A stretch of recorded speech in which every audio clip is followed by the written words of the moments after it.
everybody. Welcome to the Orange and Brown Talk podcast. Dan Labbe with Mary Kay Cabot, who has returned from Florida to snowy Ohio. Mary Kay, I just want to tell you before we get started, it was really nice here last week. Like, I was going for runs. I didn't have to bundle up or anything when I was doing it. Like, it was really nice. And then you come back from Florida and there's snow on the ground. So, welcome back. I know. I woke up to a snow-covered lawn and yard this morning.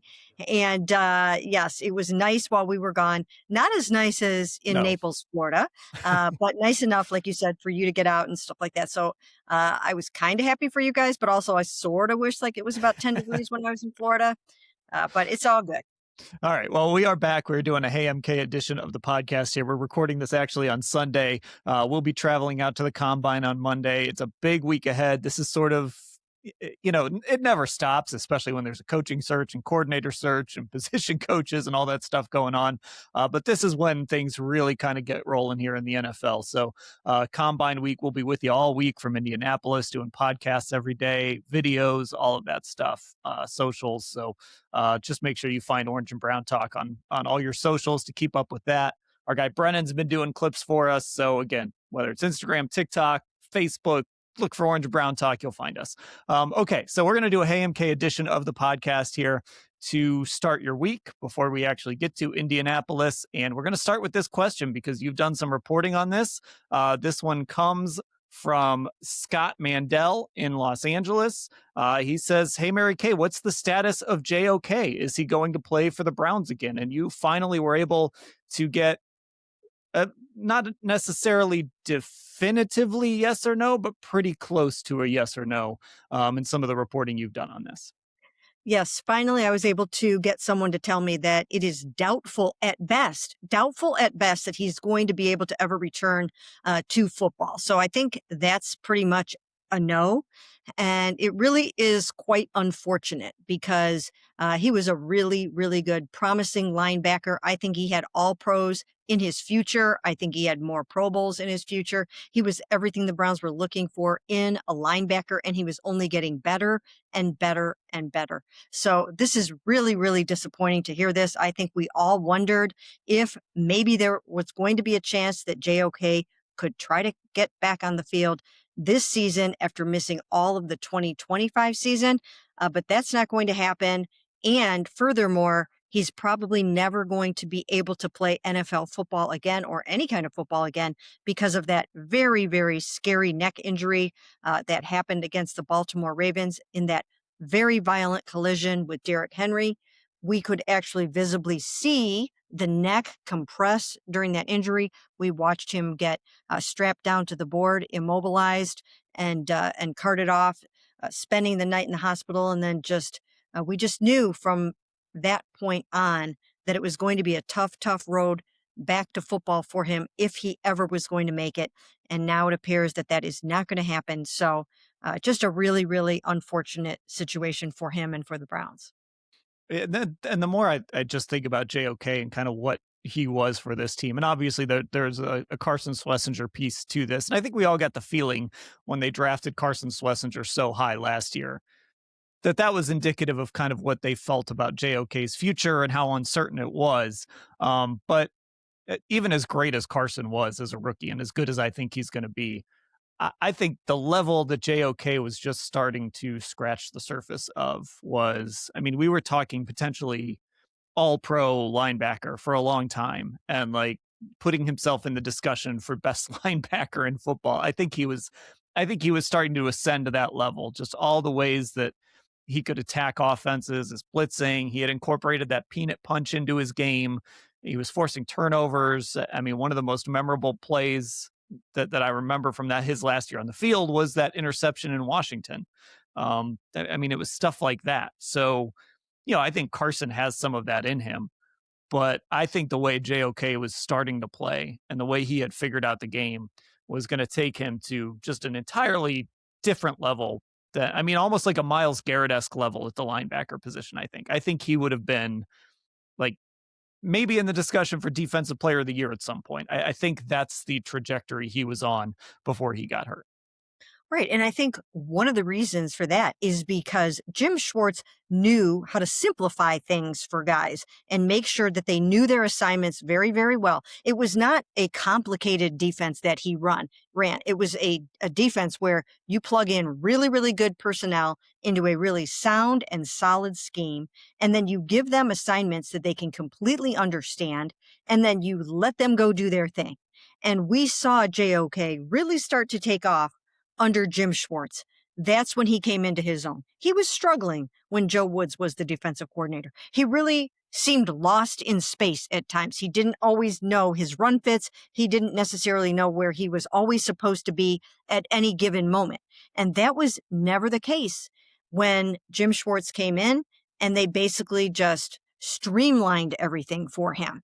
And it was also easier, I think, for Jason Tarver to articulate to his guys, here's where you need to be, here's what you need to do.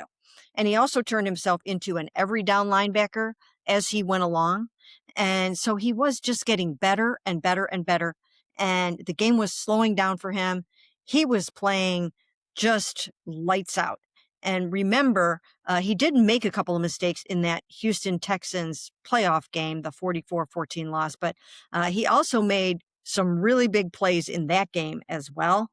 So, he was in the backfield. I mean, he just knew what was coming. And I think that that's what you were starting to see with him, is that he was really grasping his role, this defense, and just the game in general.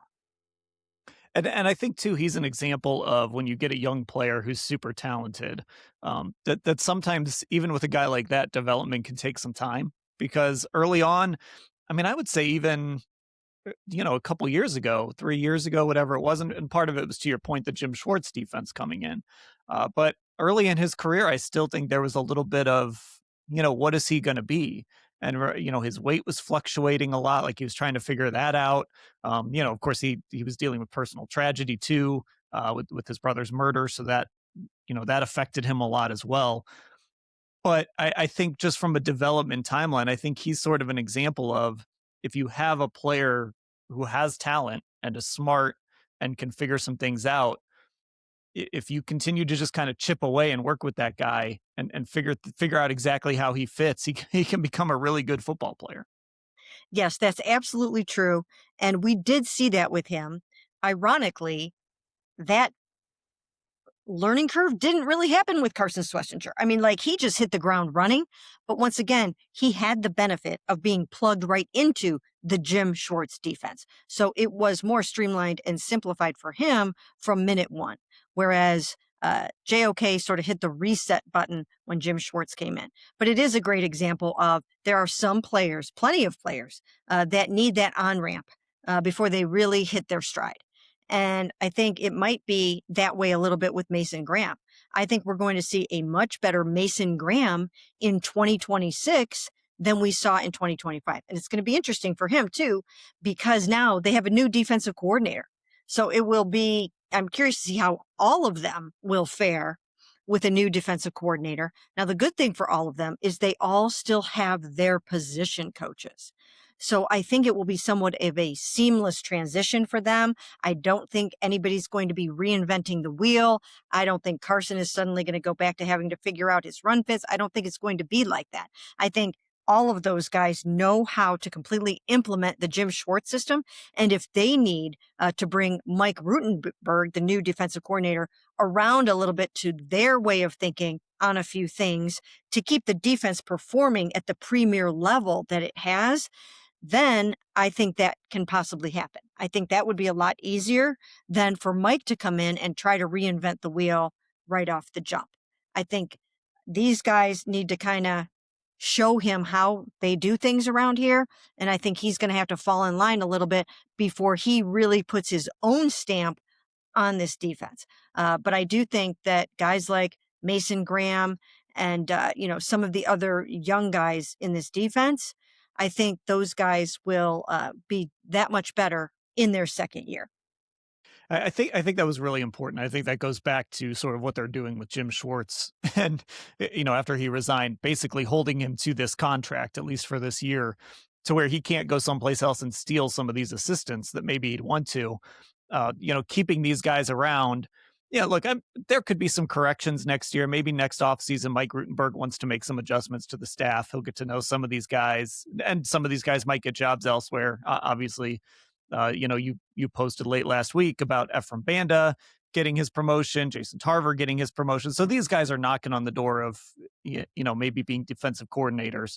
So there'll be some changes in this staff over time, but I think the fact that you're bringing in a guy who's never called a defense before, with players who might kind of side eye him a little bit because they loved Jim Schwartz so much. It's like, okay, hey, don't worry about it because we've still got guys that you really trust in these rooms and who are going to be hopefully delivering that message that Mike Rutenberg wants to deliver.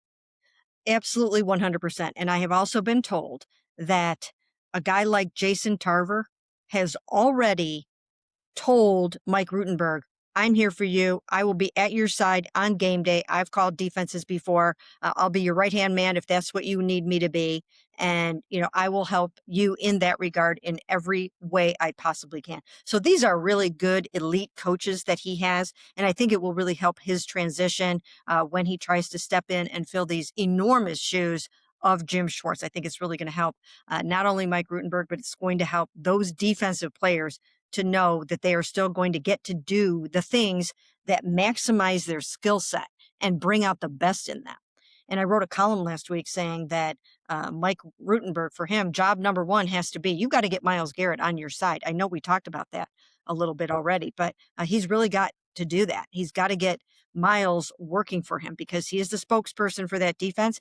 He is the leader of the football team. He's very powerful in that locker room and in those meeting rooms. And he's got to get Myles on board with the program to make sure that that transition is very smooth. Okay, let's move on to the quarterback position because obviously that's going to start to take center stage here. And as we get to the combine, there's a significant free agent name that I know a lot of people are talking about. So this question, it comes from Dave Bowers and Avon. Hey, Mary Kay, please discuss the pros and cons of signing Malik Willis as it relates to each of the Browns' three current quarterbacks. Going after Willis would seem to announce his ascension to QB1. It does seem like if they went out and they acquired Malik Willis, that he probably would jump to the head of the class and become the front runner to win the job. And why would that be? Because, first of all, Deshaun Watson really has not played a full season of football since 2020. He's coming off of 3 surgeries, 2 Achilles, 1 shoulder surgery. So even though he's looked good, he feels healthy, he's got the green light. He was told in November that he has no restrictions. He can go full go in football activity. You don't 100% know how he's going to make it back from all of these surgeries. And his Achilles was such that it retore. It retore. And of course, it was repaired, but you have to hope that that tendon is going to hold up again. So that's a situation where it's an if come. Let's see how it goes. And then with Shedeur, we've been told now a number of times by Andrew Berry and even by Kevin Stefanski when he was still here and by Todd Monken that he still has a long way to go, right? That's one thing that we've already heard from Todd Monken, that the rookies, Shedeur and Dillon, they still have a long way to go. And Malik Willis, he's been around now since 2022. And the game, even though you're not out there playing it all the time, it does slow down for you. You are in install every single week. You are preparing as though you're going to start. And then when he did get out there with Green Bay last year and before, he did play very well and he does look good and he's a dual threat quarterback. So I do think that if they landed a Malik Willis, that he would have to probably go to the head of the class or at least be competing very hard with those other guys. So because you'd have to pay him too. I mean, if you have him on your roster, it's because you made a significant financial commitment to get him here. There are very few good available quarterbacks on the open market. And if you want him, you're going to have to upcharge. You're going to have to overpay for him. That's just the way of free agency, especially this year when there just aren't that many guys. So I have heard that Miami will probably be the front runner to get him.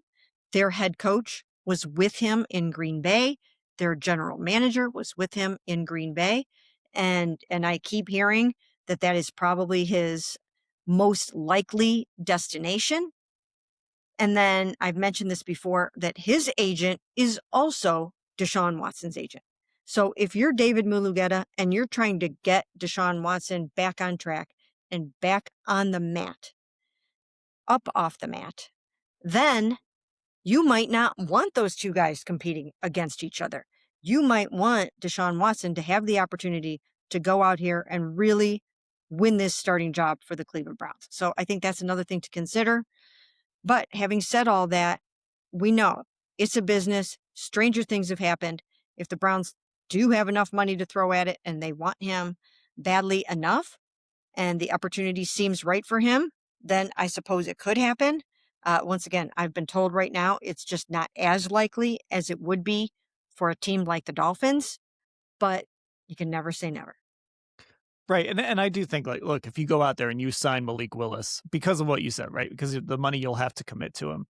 To me, he's your starting quarterback. You're not going to mess around with a competition with Shedeur and Deshaun. And like, you're bringing him in to be your starting quarterback. And if that's what they look at and they judge us and say he's their best option, I'm okay with that. Like, he's young enough. He's the type of player you'd be looking for, in that position. I think anybody else, like if you, and I wouldn't really want him to do this, but if you say like traded for Anthony Richardson, if he became available, you're not bringing him in and handing him the starting job. Or, if you draft Garrett Nussmeier or Ty Simpson, or, yeah, I mean, I guess if you took somebody at number 6, maybe, but if we're talking about like day 2, day 3 guys, you're not bringing those guys in definitively to be your starting quarterback. But I think Malik Willis is a different level. If they go out and sign Malik Willis, I think that tells us exactly what they think of Shedeur Sanders and Deshaun Watson, and whether either of those guys, if they want either of those guys to be their starting quarterback this year. I think if you sign Malik, he's your guy, he's your starter, and then, let's go. Let's see where this ends up. Right. And it's very interesting when you look at the market because I just don't see very many other guys. Now, we heard Todd Monken say that they will look on the outside for other quarterbacks. We heard Andrew Berry say that. So they're going to do it, but is that just lip service? Is it just lip service? I have to wonder about that. And we will know more because as we head to the combine, we will be talking to Andrew Berry at the podium on Tuesday. And then again, to pull back the curtain there, then we talk to him off the side. And that's just the people that cover the Browns that will go over to that other sidebar interview. And then we will talk to Todd Monken on Wednesday. So after we get done talking to those two guys, we'll have a much better idea on how they are viewing the whole quarterback situation and who they think might be out there. Now, of course, remember, this is silly season. This is silly season. And everybody has to keep that in mind because now is when you start to lie. You start to lie a lot about what you want and what you don't want. And I will tell you this, the Cleveland Browns with that number 6 overall pick, there might be some gamesmanship that goes on over the next couple of months. There will be some gamesmanship that goes on over the next couple of months. Because if you want to drum up interest in your pick in the same way that Andrew Berry did last year for the number 2 overall pick, then you will be hearing all kinds of things about that number 6 pick and about this player and that player and what this guy can do and that guy can do. Because that's what you have to do. It's marketing, it's branding, it's business, it's gamesmanship. And all of it really gets underway at the combine, especially when the alcohol is flowing at night, right? That's where a lot of business is done. That's where a lot of stories are leaked. That's where a lot of stories are floated. That's where rumors happen. That's where trade talks happen. So it really is quite an interesting phenomenon that goes on in Indy. And I wish we could capture it even better than we ever can, just from a visual standpoint. But, you can't really be walking around the streets with your video camera or your camera out. But all kinds of stuff takes place in Indy. So it is about to get interesting very, very quickly. Yeah, and I think, unfortunately, I think some of that has changed it. Like, I know since I first started going, I think this idea of people kind of knowing more and more what the combine is really about, and then maybe some people being there who don't care as much about maybe not putting some stuff out there that shouldn't be out there. I think that's changed it, but it's still valuable. Those streets of Indianapolis at night, some of the stuff you can pick up on and learn if you just kind of walk around and talk to people. It's quite an experience. But I do think, to your point about, them looking, uh, I think some of it too might be they might look and they might kind of decide, with some of these guys, not all of them, but maybe they'll decide, is it worth, like last year they go out and they trade for Kenny Pickett.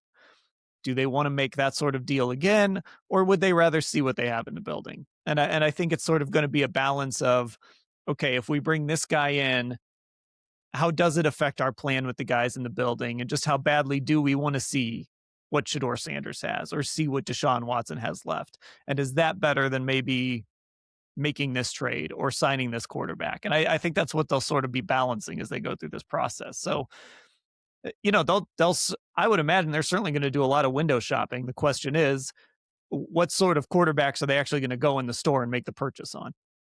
Well, I think that's where Todd Monken really comes in all of this. I think he's going to have to be very, very honest with them about what he believes he has in that room. And if he's excited about Deshaun and Shedeur, and to a lesser extent Dylan, we just don't even hear that much about Dylan really being part of the mix in terms of the starting competition.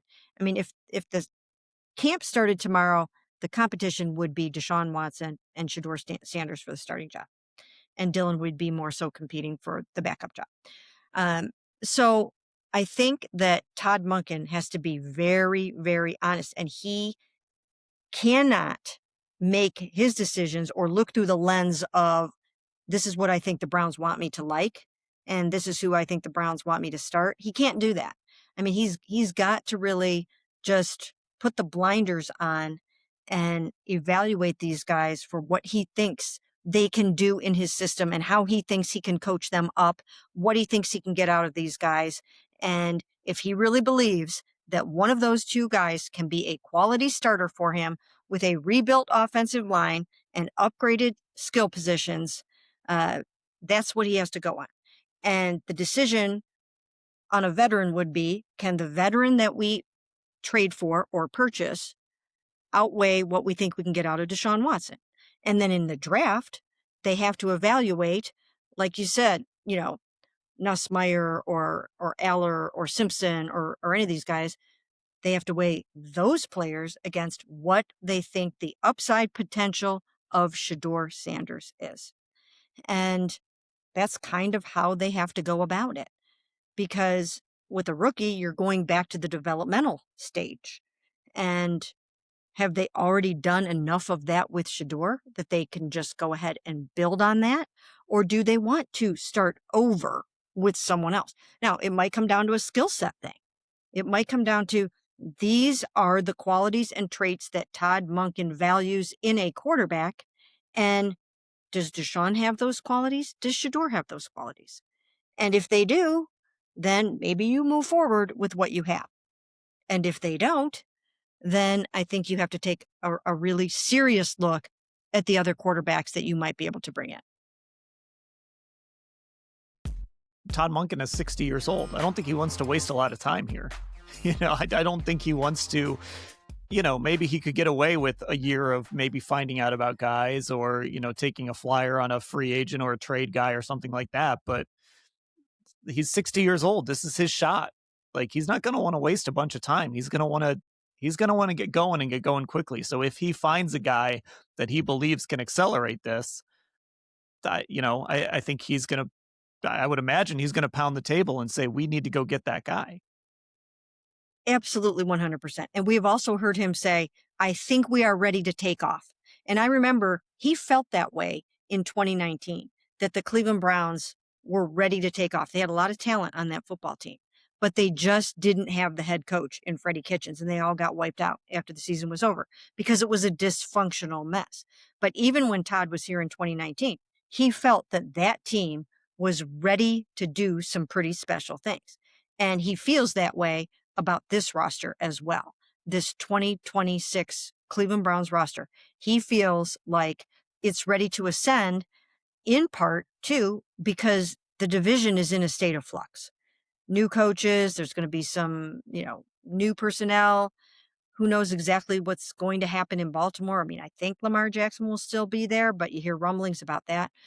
But the division is in transition, and it is an opportunity to seize the moment. But you have to have the quarterback to do that. I mean, once again, if all of the quarterbacks remained intact right now, you're still talking about Joe Burrow and Aaron Rodgers and Lamar Jackson, right?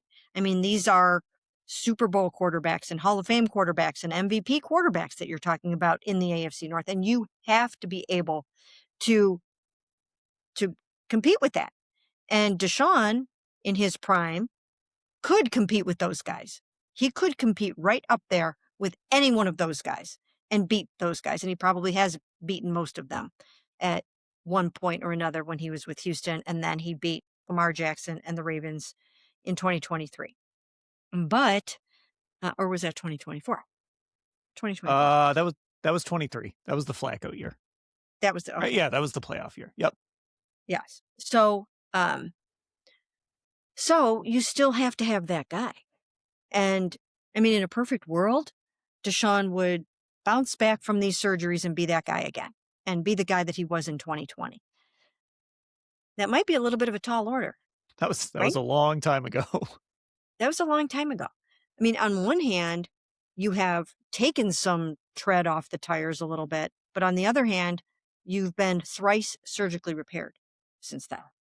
And also, you've been through an 11-game suspension for your off the field transgressions. Now, having said that, for him, the last 2 lawsuits against him have been settled. So he doesn't have that going on in his life anymore, for the most part, right? I mean, he has settled the lawsuits. Always hard to talk about this because, you just don't want to say the wrong thing. Right. But the But lawsuits are settled. That's the point. the Like lawsuits there's are no more lawsuits out there right now. exactly. The lawsuits are settled. And I think the Browns believe that with the lawsuits settled, that perhaps he will be a little bit more clear of mind when he sets foot on the football field again. And he's done a lot of other things too. We've seen him, get baptized. He's gotten married. He could be a different person. I don't know. I don't know if that's the case or not. But it seems to be that he has tried to change his life. So I'm not sure. When we talk to him, we'll find some of those things out. But I think Todd Monken believes that if Deshaun Watson is in a better frame of mind and living life the way that he should be living it, that perhaps the football part will go better for him too. So we'll have to see how all that goes. And I don't know, but while they're at that, they really do have to look under every rock and stone to see if they can find another quarterback. Now, who thought they were going to sign Kenny Pickett last year, right? I mean, Right. that can Or draft 2 quarterbacks in the draft, one of which was exactly, Shedeur Sanders in the 5th round. exactly. So there might be a number of names that we have not even pondered for them to start a quarterback or to think about starting a quarterback. I mean, we just don't know. I mean, Daniel Jones, I mean, he's going to be a free agent, but he's also coming off of an Achilles injury. And his was a lot later than Deshaun's was. So I don't think you'd go down that road. Geno Smith, I mean, I just don't know. Derek Carr, if Derek Carr comes back to play football, do you go down that road? That one's kind of intriguing, right? But do they want to go down the 30-something road too? I mean, they've already got Deshaun, he's 30. Um, I don't know. We don't really know what they're thinking yet in terms of their starting quarterback, but I think there will be some surprises. Yeah, and the thing I keep coming back to with Deshaun too is like I know people don't want to talk about him, and I know they just they just want to be done with it. And maybe it will be over. Maybe we won't ever see him play football in a Browns uniform again. I mean, they to your point, there could be some trade or some signing or something that we don't expect. Like there's a chance that maybe this just isn't what the quarterback room looks like in 2 months. But at this point, on February 22nd, Deshaun Watson is on the roster. He's healthy. He's got a year left on his contract. And that's why I'm just not willing to sit here and say, well, there's just no way that he'll play for this football team again. If he's in the building and he's healthy, and if this quarterback room doesn't change significantly over the next 2 to 3 months, then there's absolutely a chance we could see Deshaun Watson at some point. He's got a year left on the deal. Maybe they'll want to get something out of that. I don't know, but I won't rule that out until there's an actual reason to rule that out, I guess is how I would put it. Right. And they've told him that he has a chance. They have told him that he has a chance to come in here and compete for this starting job, at least right now. That is, of course, unless they go out and make an obvious acquisition of a starting quarterback. At this point, at this moment in time, he has been told that he has a chance at this and to go get himself ready and to get himself in as great a shape as he can possibly be in and come in here and try to win the starting job. And you see him down there in Florida right now working out. I wrote about this a week or two ago that he's down there, he's throwing, he's working out. Jamari Thrash was down there with him most recently. And I think some other guys on this football team are going to be working out with him here and there. But he's attempting to make a comeback. And like you said, people can deny that or dismiss that as much as they want, but it's true and it's happening. And people are just probably just going to have to wrap their brains around that. And I will tell you this, if he goes out and plays good football, I think, knowing Browns fans the way that we do, I think Browns fans would be happy about that and they would accept him as the quarterback if he's playing good football. If he's not playing good football, no, he's going to get booed right off the field before you know it. But if he's out there playing darn good football, then I think he might have a chance to win over some fans or win back some fans. Yeah, I mean, people will tolerate it if this team's winning and they're Right, scoring points. They'll at least tolerate it. right. But the other thing, as you were talking there, and again, this is all just speculating and who knows, but like it does feel when we talk about this quarterback room very un-Andrew like that it actually is just going to be Shedeur Sanders and Deshaun Watson. Now, maybe it will be that because maybe Andrew just really saw something in Shedeur Sanders down the stretch last season. He's like, yes, I want to see more of that. And maybe part of why Todd Monken got the job, maybe Todd agrees because obviously he was in Baltimore when they wanted to draft him. So that's a possibility. But if that's not the case, it does feel very un-Andrew like that the Browns would just kind of shrug and say, let's go into the season with these two guys. On one hand, it does, but I really think that Andrew was a big driving force behind the acquisition of Deshaun Watson, even though so many people think that that was a Jimmy Haslam thing. I Yeah, don't think it was a Jimmy Haslam thing at all. I I mean, I not at all. agree. Well, and we've talked about that a little bit too, but like I'll never forget sitting there at that introductory press conference and Andrew saying he was doing work on Deshaun, and I mean, if you did the math based on how long he said, it was around the end of October during the season. It just Right. yeah, Andrew's fingerprints are on that, even if the Haslams took that on Yes. themselves. And he was in lockstep with Kevin Stefanski. And I think Kevin was just as excited about having a former 3-time Pro Bowl quarterback, dual threat guy that could go out there and do anything and make any throw. Kevin was just as excited about Deshaun Watson as Andrew Berry was. They were excited about him. And I think Andrew still feels that way. And I think they would love to get something out of that trade. And I think they would love to show people that no, it wasn't a big swing and a miss. It was a big fractured shoulder and a ruptured Achilles. And this guy can play some football.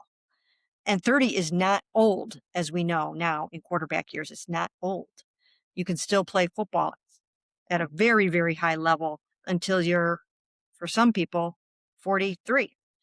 So, um, so I think Andrew, if Deshaun were healthy, I think he's all about him. I think he watched him practice in those 3 weeks when they opened his practice window, and I think he saw what a lot of other people did that were able to watch all those practices. I think they got really excited about what he still might be capable of if he's healthy. So I think there is a world in which Andrew might be pretty darn excited about what he has in the quarterback room right now.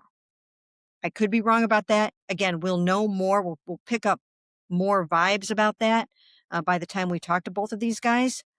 But I don't think that Andrew hates what's going on in the QB room right now. Okay, let's get to this question. This is about the draft, and it actually, I think it relates directly to the most recent mock draft that Daniel Jeremiah put out. It comes from Fred Berazer in Cortland, Ohio. He says, "Hey, Mary Kay, I keep hearing grumblings about drafting 2 offensive linemen in the first round. If that's the case, wouldn't that be hard on the Browns' suspect quarterback situation?" I thought it was interesting. I mean, a lot of times I think these mock drafts can also just sort of be exercises in like, okay, let's see what we can think up. Now, I think Daniel Jeremiah is really good at it. But he did have 2 tackles. He basically had the Browns solving both their tackle problems in the first round in his latest mock draft. If they did that, what would you think? Well, I wouldn't have a problem with that at all because they absolutely need to rebuild their offensive line and they need to do whatever it takes. And you're not going to get anywhere unless you get that line rebuilt in a big way. And how many times has Andrew Berry told us that the Cleveland Browns are offensive line snobs? They're offensive line snobs. And this is a deep draft for offensive linemen. Now, I don't know if by the time you get to number 24, you're going to find one there that you love as much as perhaps you found the one at number 6, but maybe you trade up a little bit or whatever.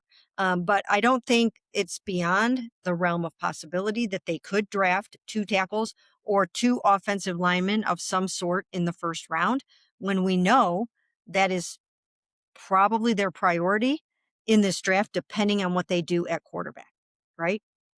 We don't know. We don't know yet.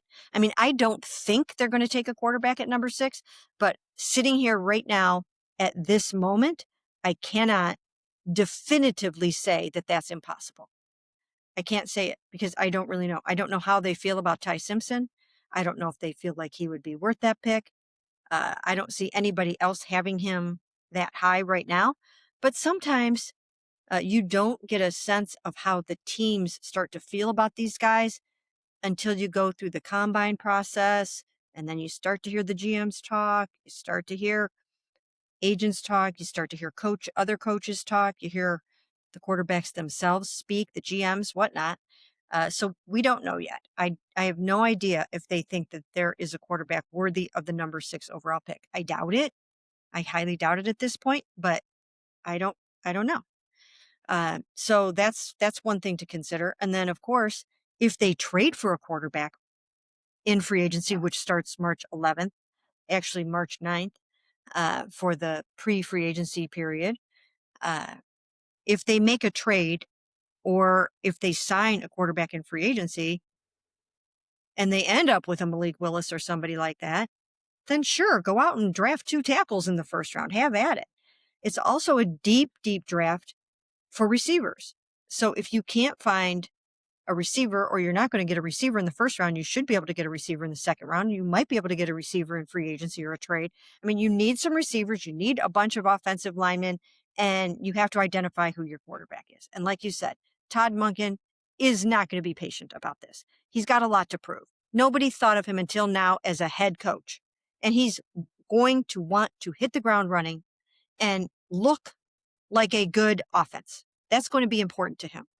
And I don't think he's going to mess around with it. I think he's going to try to win as soon as he possibly can. And I think with when you talk about offensive line, it's not fun. It doesn't make headlines, but it can mask a lot of things if you have a really good offensive line. I mean, the Philadelphia Eagles, that was really one of the backbones of their offense and has been for a while is they focus on the trenches. And of course, we know Andrew spent a year there.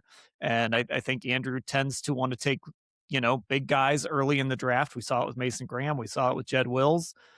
So I think they're going to look at this and they're going to really value those tackles. Now, there's the whole Caleb Downs side of it. People are going to be debating that for 2 months. And of course, they need to draft receivers too, but you can find good receivers on day 2, or you can find a good receiver in the 20s. Like they're going to be able to find receivers. But I do think that offensive line, they just don't have answers in that building right now, or short answers in that building. And I think one of your cats agrees with me. They don't have short answers in that building, right? So like DeJuan Jones could be in the mix, but he's not the definitive answer. Same with a guy like Tevin Jenkins. Lance Reisland has advocated, could you move KT Leviston to guard? Maybe, but none of those guys are surefire answers. So if you can draft some young guys to fill tackle, fill guard, doesn't have to all be all first rounders, you can really accelerate this offensive line, and that makes the rest of your offense just a little bit better. Right. And they might have to be creative to do it. And maybe they talked Joel Bitonio into coming back. I think it's a great sign that that he pushed back the void date of his contract. If there was no chance of him coming back, they wouldn't have had to do that. So he's at least contemplating it right now. So that's good. And then, you have to wonder about some of the other guys. I mean, do you re-sign Ethan Posick and keep that position, some stability there and some continuity there? He's coming off of an Achilles, so I'm not exactly sure how that would go or when he might be ready. But maybe that's something that you think about doing again. So one way or another, they're going to get this offensive line rebuilt. They know they have to do it. They know that it's a high priority, and it's just a good draft to need offensive linemen. But you have to get it right, right? You have to get it right. And that's not easy. Hopefully for them, George Warhop will be able to weigh in on that. Maybe Todd Monken will be able to weigh in on that a little bit because they really, really need to get it right this time. They didn't necessarily get it right with Jed Wills, although he was very injured. He had a lot of injuries. His career seemed to be derailed by those injuries, and who knows what he may have been if that had not been the case. But if they do have an answer at quarterback by the time they head into the draft, then certainly I think you can go tackle, or tackle, center, guard, whatever. You could go to offensive linemen in the first round. I do think this is going to be one of those off seasons similar to 2020 when, we saw the way that they addressed, they went out and they signed Jack Conklin on the right side, and then they sort of left the left tackle spot open, and it started to feel like, okay, they're going to draft one of these guys. And they ended up drafting not probably the wrong one. Obviously, you would rather have Tristan Wirfs there. But we saw that was the plan. I do think somewhere around March 12th, March 13th, March 14th, we're going to have a pretty good idea of what they want to do in the draft at the offensive line position. If they haven't gone out and gotten a left tackle or gotten a right tackle or addressed wherever we want to look, re-signed some guys or something like that. I think Andrew will just sort of have to show his cards a little bit. And I think we'll get an idea of kind of what they're thinking based on what they do in free agency, which is the big point of all of this. Like, we're still 2 months away from the draft. So a lot of this is just, we don't know what the final form of this roster is going to look like yet at all. Right. They do have a lot of resources. They have 8 picks in the top 150. So they really should be able to transform the offense and do what they need to do in the draft. But even if we think we're picking up the context clues by what happens in free agency, sometimes that tells you exactly what you need to know. And sometimes it doesn't, right? You can sign a Malik Collins and still go out and draft a Mason Graham. So it doesn't always track. But I do think that if they fill obvious holes and they spend a bunch of money on a tackle, then I think we can presume that guy is going to be your starter at left tackle or right tackle or whatever the case may be. So sometimes it goes that way. Sometimes it doesn't go exactly as you think it might. There are always surprises with an Andrew Berry draft. Always surprises with an Andrew Berry draft. Sometimes he zigs when you think he's going to zag. Now, look, he zagged last year on Carson Schlesinger. Nobody thought he was taking Carson Schlesinger, a linebacker, at number 33 overall. That's a pretty darn high pick. And it's almost a first-round pick. And he took Carson Schlesinger there, a guy that nobody had really talked about leading up to the draft, certainly not at that spot. And look what happened. I mean, they nailed it. They nailed that pick. And he went out and earned 40 of 50 first place votes for NFL Defensive Rookie of the Year. He had a sensational rookie season. He's only going to be better this year. It was definitely a surprise pick. That's happened before. Martin Emerson in the 3rd round, right?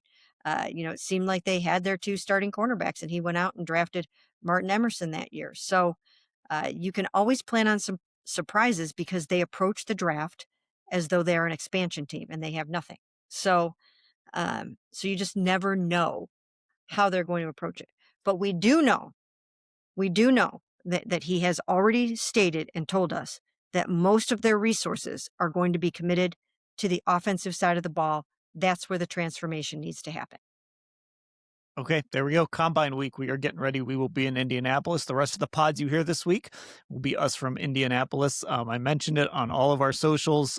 Just go search Orange and Brown Talk wherever you are. Like I said, TikTok, Instagram, Twitter, Facebook. If you search Orange and Brown Talk, you'll find us somewhere. And then also make sure you're subscribed on our YouTube channel, Cleveland Browns on cleveland.com, because we'll have stand-ups this week. Of course, we'll have the pod up all week, going up on our YouTube channel as well. And of course, on Apple Podcasts and Spotify too, is where you can get subscribed. So Mary Kay, I hope you're ready. It's Combine week. I'll talk to you later. Well, first I have to unpack from Florida, then I'll be ready.